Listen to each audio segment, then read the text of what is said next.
Morning 7th class. आज मैं आपको आपका चैप्टर 5th पढ़ाऊंगी, मिठाई वाला।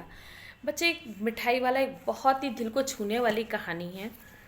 इसमें एक आदमी होता है जो गली गली घूमकर क्या करता है, पहले तो खिलौने बेचता है और खिलौने बेचने के साथ साथ जब वो गलियों में जाता है खिलौने बेचने, तो सारे आसपास के बच्चे तो इतना सुंदर गाना गाता है कि उसकी गाना सुनकर सारे आसपास के बच्चे उसके पास आ जाते हैं, उनके माँ बाप भी उनके पास आ जाते हैं और बहुत खुश होकर बहुत कम दामों में वो बच्चों को खिलौने दे देता है। और जिस पे पैसे नहीं होते हैं वो उस बच्चे की उदासी नहीं चाहता खिलौने वाला। अगर पैसे नहीं है तभी भी वो उस बच्चे को खिलौना दे देता है। उसके बाद वो बच्चा लगातार जो है फेरी वाला आता है और बच्चे उसको सुनने के बाद खुश होते हैं, उसे खिलौने खरीदते हैं। कुछ महीने तक ये सिलसिला चलता रहता है। फिर अचानक वो खिलौने वाला गायब हो जाता है।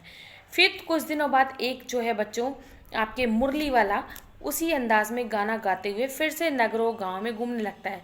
तो लोग जब सुनते हैं उसकी आवाज़ को तो दौड़ते हुए आते हैं कि अरे ये तो वही खिलौने वाला है जो मुरली बेच रहा है। तो जब वो मुरली बेचने निकलता है तभी भी उसका बच्चों यही था कि वो 2 आने की मुरली बेचता था।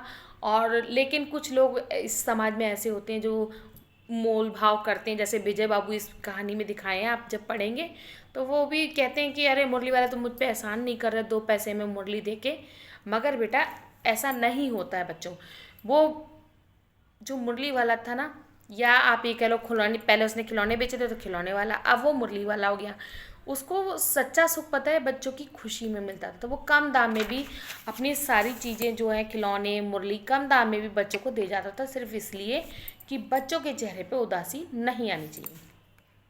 कुछ समय तक फिर यही सिलसिला चलता रहा। उसके बाद वो फिर उसे गायब हो गया। फिर कुछ समय बाद मिठाई वाले के रूप में वो मिठाई बेचने आया। तो क्या होता है बच्चों कि जो एक बच्चे की माँ होती हैं वो सुनती हैं उसकी आवाज़ को और वो उसकी आवाज़ को पहचान जाती हैं कि अरे ये तो वही है, मिठाई वाला है जो पहले खिलौने बेचता था, मुरली बेचता था, आज ये मिठाई बेचने आया। तो वो बहुत हैरान होती है कि इतने कम बच्चों में किसी को फ्री में ही खिलौने देना, मिठाई भी वो फ्री में बांटना या फिर पैसों से तो बहुत कम पैसों में देना।